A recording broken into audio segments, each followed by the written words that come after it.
नमस्कार, जय हिंद, सत श्री अकाल। कैसे हैं आप लोग? आई होप कि आप सभी लोग बहुत अच्छे होंगे। दोस्तों, आज हमने क्या किया, फाइनली चैप्टर को कंप्लीट कर लिया। सजीव किसे कहते हैं। जिन लोगों ने इस चैप्टर को यानी कि इस चैप्टर के जो मैं आज एमसीक्यू करवाने वाला हूं, इसके थियोरेटिकल पार्ट को नहीं देखा हुआ है, वे लोग क्या करेंगे, इस क्लास को देखने के बाद थियोरेटिकल पार्ट को जरूर देख लेंगे और उसके बाद फिर से इस क्लास को देखेंगे तो उन्हें पता चलेगा कि वाकई में प्रवीण सर ने कितना अच्छे से पढ़ाया था थियोरेटिकल पार्ट, और जिससे सारे ही क्वेश्चन हमारे सही हो गए। जिन लोगों ने स्टार्टिंग से ही पूरी क्लास को फॉलो किया होगा, आज उनके सारे प्रश्न सही होने वाले हैं। एक भी प्रश्न गलत नहीं होगा, बिल्कुल नहीं होगा, क्योंकि मैंने बहुत अच्छे से पढ़ाया हुआ है। अगर उन लोगों ने ध्यान से देखा होगा, लेकिन तभी। चलिए आइए अब बात करते हैं, बिना किसी और बात की चर्चा करते हुए सीधा आते हैं आज के अपने पहले प्रश्न पर। दोस्तों, जैसा कि बात करते हैं, आज का हमारा पहला प्रश्न ये कह रहा है कि पौधों द्वारा स्वयं भोजन बनाने की प्रक्रिया को क्या कहा जाता है। जब पौधे क्या करते हैं, स्वयं भोजन बनाते हैं, तो उसे क्या कहा जाता है, यानी कि उस प्रोसेस यानी कि उस प्रक्रिया को क्या कहा जाता है। पारिस्थितिकी तंत्र कहा जाता है, परावर्तन कहा जाता है, प्रकाश संश्लेषण कहा जाता है और भोजन संश्लेषण कहा जाता है। जल्दी से आप लोग बताइए कमेंट बॉक्स में, जल्दी से इस प्रश्न का जवाब दीजिए। बिल्कुल सही बात है, बहुत सारे छात्रों ने इस प्रश्न का जवाब दिया भी है, जो कि वे लोग सही हैं। प्रकाश संश्लेषण, प्रकाश संश्लेषण के माध्यम से, जिसे फोटोसिंथेसिस कहा जाता है, इसी के माध्यम से क्या होता है कि पौधे क्या करते हैं, अपने भोजन का स्वयं निर्माण करते हैं। मैंने एक बातें बताया था आप लोगों को, अगर आप लोगों को एक बात ध्यान हो कि पौधे कब ऑक्सीजन लेते हैं और कार्बन डाइऑक्साइड गैस को छोड़ते हैं, और कब पौधे क्या करते हैं, एक तरह से कार्बन डाइऑक्साइड को ऑब्जर्व करते हैं यानी कि लेते हैं और ऑक्सीजन को छोड़ते हैं। किस कंडीशन में ऐसा करते हैं दोस्तों, तो आप लोग कमेंट बॉक्स में बताइएगा। आप लोग कमेंट बॉक्स में बताइएगा, जो कि मैंने पिछली वाली क्लास में बता दिया है। चलिए आगे बढ़ते हैं, इसका सही जवाब सी सही हो जाएगा। चलिए नेक्स्ट बात करते हैं अगले क्वेश्चन के बारे में। निम्नलिखित कथनों में असत्य के बारे में आपको बताना है कि कौन सा इसमें गलत है। अच्छा, ऐसे भी प्रश्न आपके गलत होते हैं जहां पर ए पूछा जाता रहता है कि असत्य यानी कि सही नहीं है, वो बताना है, लेकिन आप एक ही फ्लो में होते हैं, सही बताकर चले आते हैं, और जिसकी वजह से एक नंबर आपका कट जाता है और फिर बाद में आप कहते हैं कि इस वर्ष भगवान जी ने हमारे साथ अन्याय किया। वैसे तो भगवान जी ने अन्याय करते ही हैं कभी कभी, क्योंकि क्या होता है, दिमाग कहीं और से कहीं और चला देते हैं, जिसकी वजह से वैसे वहां भगवान जी की गलती नहीं होती, हमारी गलती होती है। लेकिन जब तक हम दूसरों पर अपनी चीजों को नहीं टाल देते हैं, तब तक हमारा दिमाग शांत नहीं होता है, हमारा मन शांत नहीं होता है। तो ये चीजें जरूरी है, क्योंकि मनुष्य का स्वाभाविक मतलब हमारा स्वाभाविक मनुष्य मतलब हम सभी लोग, मनुष्य का स्वाभाविक जीवन यही है कि जब तक वो उसे तभी शांति मिलेगी, उसे तभी शांति मिलेगी जब वो अपनी चीजों को, अपनी गलतियों पर दूसरे को पर डाल देगा। चलिए आगे बढ़ते हैं। एक वयस्क मनुष्य 1 मिनट में 15 से 18 बार सांस लेता है व छोड़ता है। और दूसरा ऑप्शन कहता है कि पौधे कार्बन डाइऑक्साइड गैस अंदर लेते हैं और ऑक्सीजन गैस को बाहर छोड़ते हैं। पौधे में प्रकाश संश्लेषण रात दिन होता है। पौधों में प्रकाश संश्लेषण रात दिन होता है। गैसों के आदान प्रदान की क्रिया सभी जंतुओं में एक जैसी नहीं होती है। इसमें आपको बताना है कि कौन सा स्टेटमेंट ऐसा है जो कि गलत है। इसमें आपको बताना है कि ऐसा कौन सा स्टेटमेंट है जो कि गलत है। जल्दी से बताइए दोस्तों। तो आइए मैं आप लोगों को बता देता हूं, इसका सही जवाब हो जाएगा दोस्तों सी सही हो जाएगा। कि एक तरह से यदि आप देखें तो पौधों में प्रकाश संश्लेषण रात दिन नहीं होता है, केवल और केवल दिन में होता है। तो पौधों में जो प्रकाश संश्लेषण होता है दोस्तों, वो केवल और केवल दिन में होता है। ये बातें आप लोग जरूर ध्यान रखिएगा, भूलिएगा नहीं। यहां पर गलत के बारे में पूछा जा रहा था, तो यहां पर गलत क्या हो जाएगा, सी सही गलत हो जाएगा। यहां पर रात अगर हटा देते हैं तो पौधों में प्रकाश संश्लेषण केवल दिन में होता है, तब सही हो जाता है। लेकिन यहां हमसे पूछ रहा था कि आप हमें असत्य के बारे में बता दीजिए, तो हमने उसे असत्य के बारे में बता दिया भैया कि एक तरह से पौधों में जो प्रकाश संश्लेषण होता है वो रात दिन नहीं होता है, केवल दिन में होता है। चलिए अब बात करते हैं इसी के साथ अगले प्रश्न के बारे में, जिसका जवाब जल्दी से आप लोग दीजिएगा। अच्छा, देखते हैं कि इस प्रश्न का जवाब कितने छात्र दे पाते हैं, जो कि बहुत ही साधारण प्रश्न है। किस पौधों की पत्तियां छूने पर सिकुड़ जाती हैं? किस पौधों की पत्तियां छूने पर सिकुड़ जाती हैं? पहला ऑप्शन कहता है गुलमोहर, दूसरा ऑप्शन कहता है नीम, तीसरा ऑप्शन कहता है गुलमेहंदी और चौथा ऑप्शन कहता है गुलदाउदी। बड़ा ही प्यारा प्रश्न है ना, जल्दी से जवाब दीजिए दोस्तों, जल्दी से जवाब दीजिए।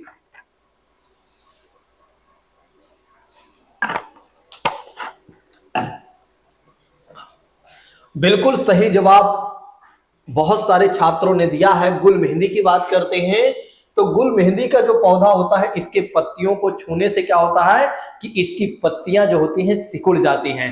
तो गुल मेहंदी को आप लोग जरूर ध्यान रखिएगा। मैं एक कहानी बताता हूं।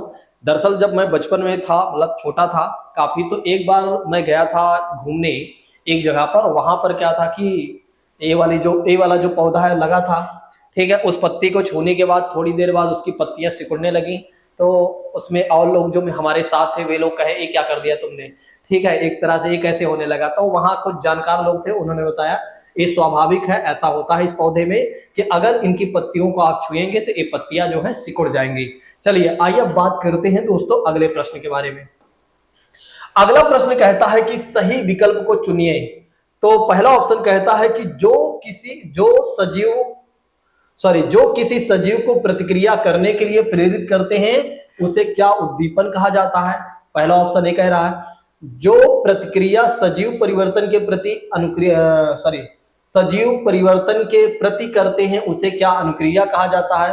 अब ऑप्शन में ये कहा जा रहा है कि उपरोक्त दोनों सही हैं, और फिर इसमें कहा जा रहा है केवल विकल्प डी सही है। जल्दी से आप लोग बताइए, या बी सही है या केवल एक विकल्प सही है। जल्दी से दोस्तों इसका सही जवाब दीजिए, जल्दी से दोस्तों इस प्रश्न का सही जवाब दीजिए। चलिए मैं आप लोगों को बता देता हूं, इसका सही जवाब हो जाएगा सी सही हो जाएगा, यानी कि उपरयुक्त दोनों ही कथन सही हैं। जो सजीव को प्रतिक्रिया करने के लिए प्रेरित करते हैं यानी कि मोटिवेट करते हैं उसे क्या कहा जाता है? उद्दीपन कहा जाता है। और जो प्रतिक्रिया सजीव परिवर्तन के प्रति करते हैं उसे क्या कहा जाता है? तो अनुक्रिया कहा जाता है, यानी कि रिस्पॉन्स कहा जाता है। ठीक है, चलिए अब हम आगे बढ़ लेते हैं इसी के साथ अगले प्रश्न के बारे में। निम्नांकित में से अनुक्रियाएं कौन सी हैं? निम्नांकित में अनुक्रियाएं कौन सी हैं?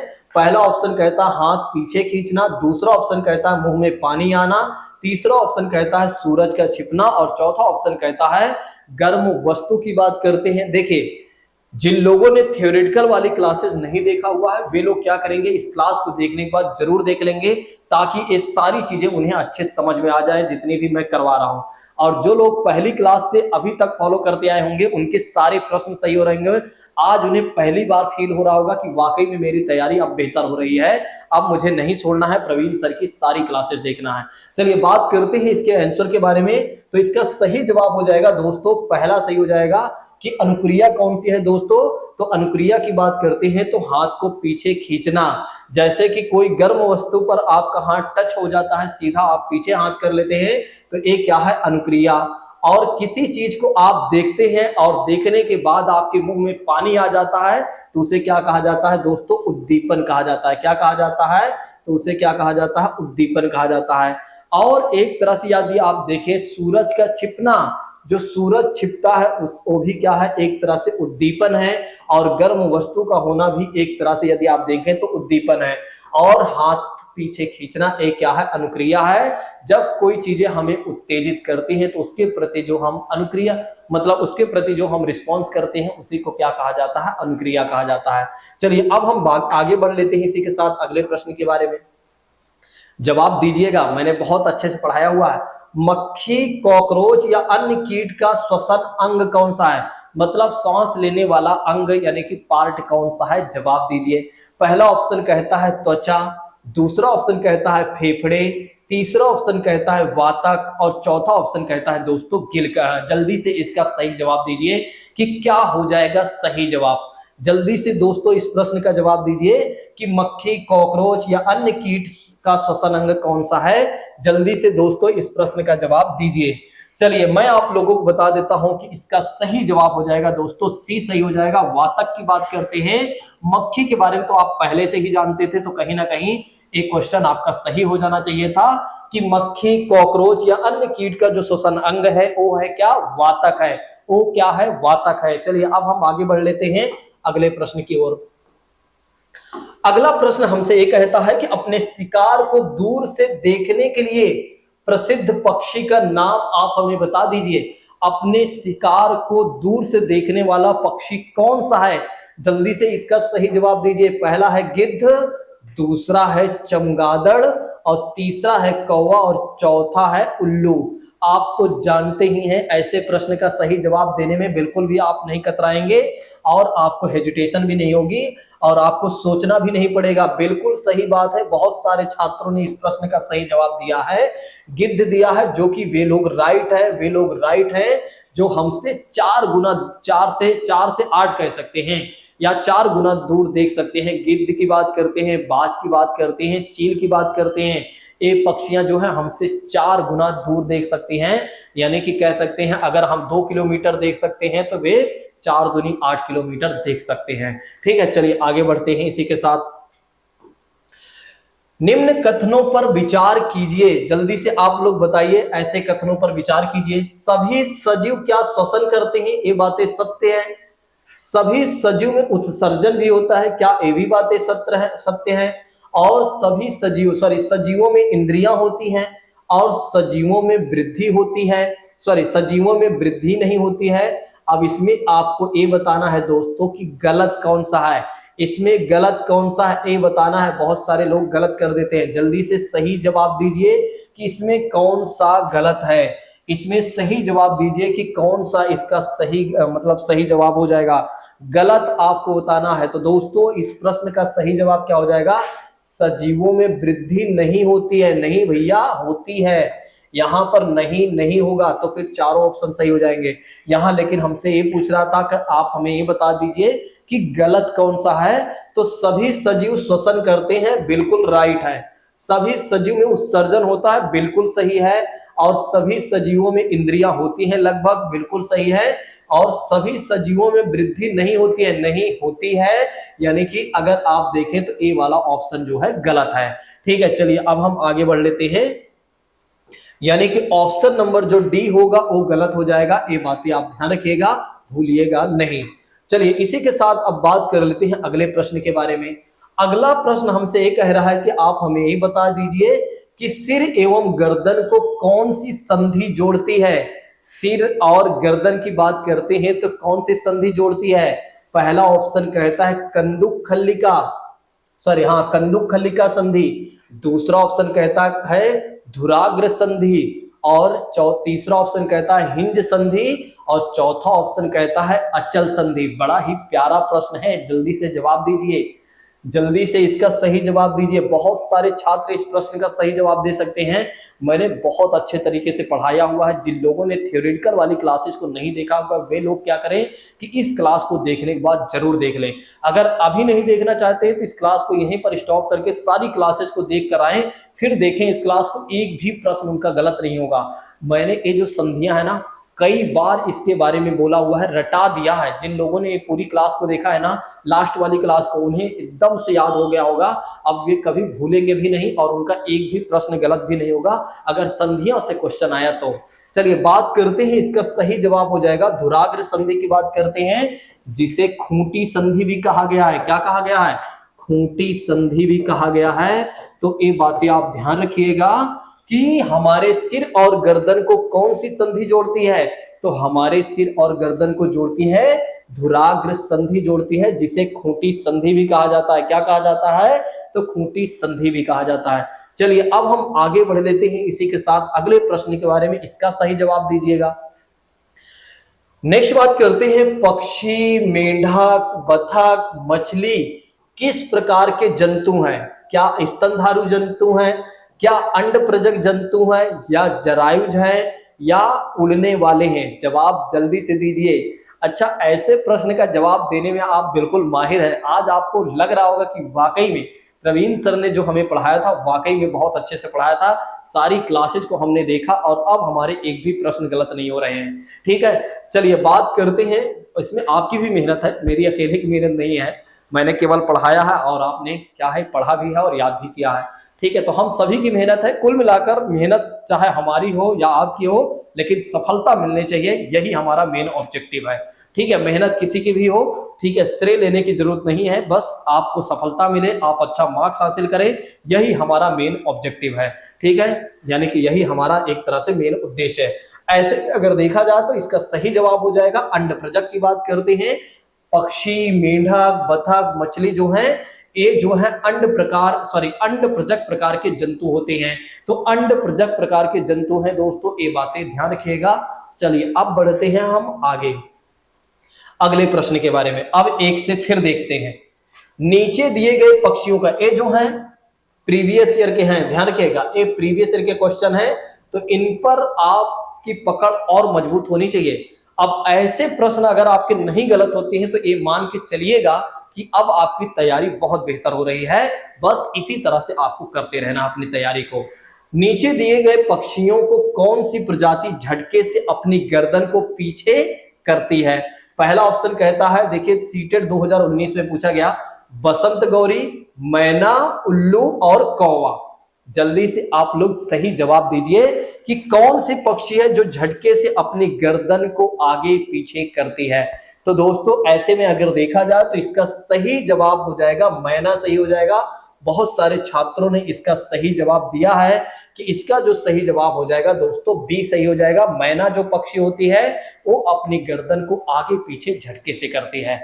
आइए इसी के साथ हम बात कर लेते हैं अगले प्रश्न के बारे में, जिसका जवाब आप सभी लोगों को जल्दी से देना है। नीचे दिए गए जीवों के समूहों में किनकी दृष्टि श्रेष्ठ होती है? ऐसे कौन से समूह होंगे, ऐसे कौन से ग्रुप है नीचे जो दिए गए हैं जिनकी दृष्टि सर्वश्रेष्ठ होती है और वे मनुष्य की तुलना में 4 गुना अधिक दूर तक की वस्तुओं को देख सकते हैं दोस्तों? तो पहला ऑप्शन कहता है बाघ, तेंदुआ, सांड, और दूसरा ऑप्शन कहता है सांप, रेशम कीट, छिपकली, और तीसरा ऑप्शन कहता है चील, गरुड़, गिद्ध, और चौथा ऑप्शन कहता है मधुमक्खी, मच्छर, तितली। सितंबर, देखो जनवरी 2021 में प्रश्न आ चुका है। 31 दिसंबर 2021 में पेपर हुआ था ना, कोरोना जब चल रहा था तो जनवरी में पेपर हुआ था, तो ये प्रश्न आया हुआ था 31 जनवरी 2021 को, और सितंबर 2014 में आया था और सितंबर 2016 में। देखिए कितना रिपीटेड क्वेश्चन है ना, कितना रिपीटेड क्वेश्चन है, कितनी बार ये आ चुका है, हर 1-2 साल में ये आ ही रहा है। तो आपको क्या करना होगा, इस प्रश्न को याद करके जाना होगा। वैसे तो अब पढ़ लिया है आपने, तो अब याद करने की आवश्यकता नहीं है। तो प्रश्न में ये कहा जा रहा है कि आप हमें ये बता दीजिए कि इसका सही जवाब क्या हो जाएगा। बिल्कुल सही बात है, इसका सही जवाब चील, गरुड़, गिद्ध की बात करते हैं, जो हमसे 4 गुना अधिक दूर तक देख सकते हैं, दूर की वस्तुओं को देख सकते हैं। पहले ही हमने बता दिया है दोस्तों अगर पिछले वाले क्वेश्चन में। तो समझ में आया कि नहीं? इसका सही जवाब हो जाएगा सी, सही हो जाएगा। ठीक है, चलिए अब बात कर लेते हैं अगले प्रश्न के बारे में। जब कोई सपेरा अपने वाद्य यंत्र यानी कि बीन को बजाता है, बीन को बजाता है, तो सांप उसकी ध्वनि पर अपने सिर को इधर उधर घुमाता है, और आपके विचार से सांप वाद्य यंत्र की प्रतिक्रिया वाद्य यंत्र के प्रति अनुक्रिया कैसे कर रहा है? उस वाद्य यंत्र द्वारा उत्पन्न कंपनों के प्रति अनुक्रिया करके, वाद्य यंत्र को सूंघकर, वाद्य यंत्र को ध्वनि की आवाज को सुनकर, मतलब ध्वनि को सुनकर, और डी ऑप्शन कहता है वाद्य यंत्र की गति को देखकर। बड़ा ही प्यारा प्रश्न है ना, थोड़ा सा आपको कठिन लग रहा होगा, लेकिन याद करिए मैंने आपको सांप के बारे में बताया था कि सांप जो होते हैं ये सुन नहीं सकते हैं, लेकिन पृथ्वी पर हुए कंपन को ये महसूस कर सकते हैं। तो इसका फिर सही जवाब अब तो आप दे ही सकते हैं। तो बिल्कुल इसका सही जवाब हो जाएगा पहला, सही हो जाएगा कि उस वाद्य यंत्र द्वारा क्या होता है, उत्पन्न कंपनों के प्रति अनुक्रिया करके क्या कर रहा है, सांप ऐसा कर रहा है, अपने सिर को इधर उधर घुमा रहा है। ठीक है, या हिला रहा है। ठीक, चलिए आगे बढ़ते हैं। नेक्स्ट बात करते हैं, यदि हम पक्षियों का अवलोकन करते हैं, यानी कि इवैल्यूएशन या मूल्यांकन कह सकते हैं या असेसमेंट कह सकते हैं, वैसे तो इवैल्यूएशन ही कहा जाएगा, नहीं तो यहाँ पर ऑब्जर्व कह सकते हैं, हाँ ये ज्यादा सही रहेगा। यदि हम पक्षियों का ऑब्जर्व करते हैं तो हम यह पाते हैं कि अधिकांश पक्षी अपने गर्दन को अत्यधिक हिलाते हैं। अधिकांश पक्षी क्या करते हैं, अपने गर्दन को अत्यधिक हिलाते हैं। और इसका सही कारण क्या है, जल्दी से बताइए आप लोग। इनके नेत्र दो भिन्न, मतलब इनकी जो आंखें होती है दो भिन्न अलग अलग वस्तुओं को एक ही समय में फोकस कर सकते हैं। दूसरा ऑप्शन कहता है अधिकांश पक्षियों के नेत्र स्थिर होते हैं और घूम नहीं सकते हैं। इनके कान ढके होते हैं, वे उड़ सकते हैं। और पक्षियों के दो नेत्र होते हैं। जल्दी से इसका जवाब दीजिए कि यहां पर क्या कहा जा रहा है। जल्दी से दोस्तों इस प्रश्न का सही जवाब दीजिए। देखिए, इस प्रश्न का जवाब अगर आप देना चाहते हैं तो थ्योरेटिकल वाली हमारी क्लासेस को आप देख कर आइए। निश्चित तौर पर ऐसे प्रश्न आपके गलत कभी नहीं होंगे, क्योंकि मैंने बहुत अच्छे से पढ़ाया हुआ है। ठीक है, अब मुझे थोड़ा से फक्र हो रहा है अपने ऊपर, यानी कि गर्व हो रहा है कि वाकई में मैंने बहुत बेहतर तरीके से पढ़ाया हुआ है थ्योरेटिकल पार्ट को, जिसकी वजह से सारे क्वेश्चन आपके सही हो रहे हैं।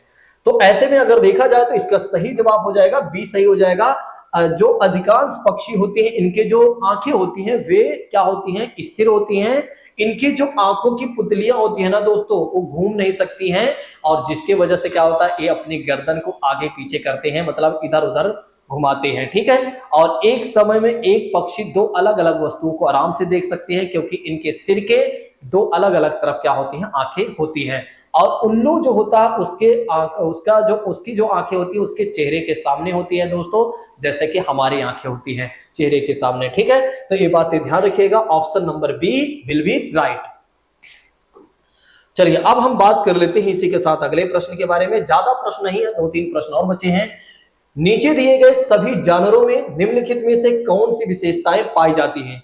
नीचे दिए गए सभी जानवरों में निम्नलिखित में से कौन सी विशेषताएं पाई जाती हैं। छिपकली, गौरैया, कछुआ, सांप की बात करते हैं। पिछले साल ये वाला प्रश्न पूछा गया था, मैंने बहुत सारे स्टूडेंट को पढ़ाया था। उन लोगों ने कहा कि सर ये हूबहू क्वेश्चन आ गए थे। ठीक है, तो वे लोग बड़ा ही हैप्पी थे।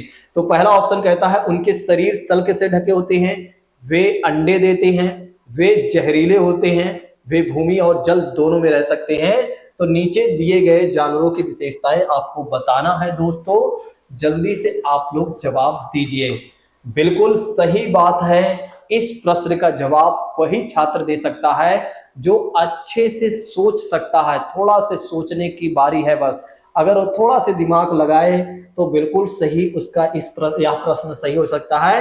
तो वे क्या करते हैं, अंडे देते हैं दोस्तों। छिपकली, गौरैया, कछुआ, सांप, तो इन सभी जो जानवर होते हैं इनमें वह विशेषता पाई जाती है कि ये अंडे देते हैं। ठीक है, ये क्या करते हैं, अंडे देते हैं। ये बातें ध्यान रखिएगा।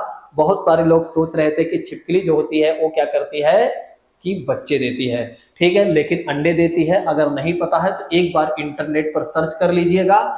अगर सही होगा तो फिर आप लोग कुछ मत बोलिएगा, अगर गलत होगा तो कमेंट बॉक्स में हमें भी लिखकर बता दीजिएगा। ठीक है, चलिए आगे बढ़ते हैं। निम्नलिखित पक्षियों में से कौन पक्षी काफी हद तक अपनी गर्दन को पीछे घुमा सकता है। पहला ऑप्शन कहता है कौवा, और दूसरा ऑप्शन कहता है कोयल, और तीसरा ऑप्शन कहता है मैना, और चौथा ऑप्शन कहता है उल्लू। जल्दी से जवाब दीजिए मेरे प्रिय साथियों, जल्दी से जवाब दीजिए इस प्रश्न का। मुझे लगता है कि मेरे सारे छात्र ऐसे प्रश्न को जवाब देने में बिल्कुल भी कठिनाई नहीं महसूस करेंगे। अब उन्हें गर्व हो रहा होगा कि वाकई में प्रवीण सर ने बढ़िया से पढ़ाया था। अब आप लोग सोच रहे होंगे आज सर तो बहुत अच्छे तरीके से अपने बारे में बोल रहे हैं, क्योंकि मैंने 100% दिया हुआ है। मैंने बताया था ना स्टार्टिंग वाली कल वाली क्लास में, हमने आपको बताया था कि जब आप 100% दे देंगे तब आपको खुद ही महसूस होने लगेगा कि वाकई में इस वर्ष मेरा आराम से सिलेक्शन हो सकता है, कहीं से कहीं तक मुझे कोई प्रॉब्लम नहीं होगी, क्योंकि मैंने 100% दिया हुआ। उसी तरह से मुझे आज पता है कि मैंने ये वाला जो चैप्टर है मैंने 100% देकर आपको पढ़ाया हुआ है। इसलिए मुझे विश्वास है कि आपके प्रश्न गलत नहीं हो सकते हैं, जिन लोगों ने पूरी क्लासेस को देखा हुआ है। तो काफी हद तक अगर बात करते हैं तो अपने गर्दन को पीछे घुमा सकता है, वो कौन है, उल्लू है। चलिए अब बढ़ते हैं हम आगे। कुछ जानवर रात में जागते हैं, और ये जानवर हर चीजों को जिन रंगों में देखते हैं उनकी विशेषता क्या है। जो रात में जागने वाले प्राणी होते हैं उनकी क्या विशेषता है, आप लोग बताइए जल्दी से। बैगनी और क्या वे नीला को देखते हैं, काला और क्या वे सफेद को देखते हैं, हरा व पीला को देखते हैं या लाल व संतरी को देखते हैं? जल्दी से इस प्रश्न का जवाब दीजिए, जल्दी से इस प्रश्न का जवाब दीजिए दोस्तों। तो बिल्कुल सही बात है, जिन लोगों ने इस प्रश्न का जवाब दिया है कि जो रात में जागने वाले प्राणी हैं वे केवल और केवल काला और सफेद को ही देख सकते हैं। और ऐसे में वे कौन कौन से प्राणी हैं? एक तो पहली बात करते हैं तो उल्लू बनाना, हाँ, और दूसरी बात करते हैं रैकून की बात करते हैं। और रैकून किस प्रकार का एक तरह से जंतु है दोस्तों? तो स्तनधारी प्रकार का जंतु है जो कि बच्चों को भी जन्म देता है रैकून। तो ध्यान रखिएगा, उल्लू और रैकून की बात करते हैं तो एक काला और सफेद को देख सकते हैं। नेक्स्ट बात करते हैं, निम्नांकित में से जीवन प्रक्रियाओं का कौन सा युग्म पेड़ पौधे और जीव जंतुओं दोनों में मिलता है? आपको ये बताना है कि निम्नलिखित में से जीवन प्रक्रियाओं का कौन सा युग्म पेड़ पौधे और जीव जंतुओं दोनों में मिलता है? पहला ऑप्शन कहता है वृद्धि और भोजन बनाना, दूसरा ऑप्शन कहता है प्रजनन और भोजन बनाना, और तीसरा ऑप्शन कहता है प्रजनन और अंकुरण, और चौथा ऑप्शन कहता है वृद्धि और प्रजनन। बड़ा ही प्यारा प्रश्न है ना, जल्दी से जवाब दीजिए दोस्तों, जल्दी से जवाब दीजिए। इसके बाद एक प्रश्न और है, फिर सारे प्रश्न खत्म हो जाएंगे, यानी कि लास्ट है, ठीक है। इसके बाद लास्ट वाला प्रश्न मैं आपको बताऊंगा। तो ऐसे में अगर देखा जाए तो यहाँ पर क्वेश्चन ये है कि निम्नांकित में या निम्नलिखित में से जीवन प्रक्रियाओं का कौन सा युग्म यानी जोड़ा पौधों और जंतुओं दोनों में मिलते हैं? ऐसे कौन से जोड़े हैं जो पौधों में भी मिलता है या जंतुओं में भी मिलता है? मतलब ऐसा कौन सा जोड़ा या ऐसी कौन सी विशेषताएं हैं जो पौधों में भी मिलता है और जंतुओं में भी मिलता है? तो बिल्कुल सही जवाब देने वाले जो छात्र हैं वे हैं डी वाले हैं। और जिन लोगों ने डी ऑप्शन दिया है वे लोग बिल्कुल खुशी मनाएं कि अब हमारी तैयारी बेहतर चल रही है, बस इसी तरह से हमें पढ़ते रहना है। तो दोस्तों इसका सही जवाब हो जाएगा डी, जो कि हमने पहले ही बता दिया है कि पौधे और जीव जंतुओं में अगर आप देखें तो कहीं ना कहीं क्या होता है, वृद्धि और प्रजनन होता है, ठीक है। पेड़ पौधों की बात करते हैं। चलिए अब नेक्स्ट बात कर लेते हैं, निम्नलिखित में से उससे चुनिए जो अपनी गर्दन की पहचान उसकी गंध से कई किलोमीटर, सॉरी गर्दन नहीं यार, एक मिनट, सॉरी गलती हो गई, काफी देर से क्लास चल रही है ना। चलिए निम्नलिखित में से उससे चुनिए जो अपनी मादा की पहचान उसकी गंध से कई किलोमीटर दूर से ही कर लेता है। पहला ऑप्शन कहता है चींटी, दूसरा ऑप्शन कहता है रेशम का कीड़ा, और तीसरा ऑप्शन चलो कोई नहीं, बीसी में हो गया, फिर मच्छर, फिर अगले ऑप्शन की बात करते हैं मधुमक्खी। जल्दी से दोस्तों इस प्रश्न का जवाब दीजिए कि क्या सही होने वाला है, जल्दी से इस प्रश्न का जवाब दीजिए कि क्या सही होने वाला है। तो बिल्कुल सही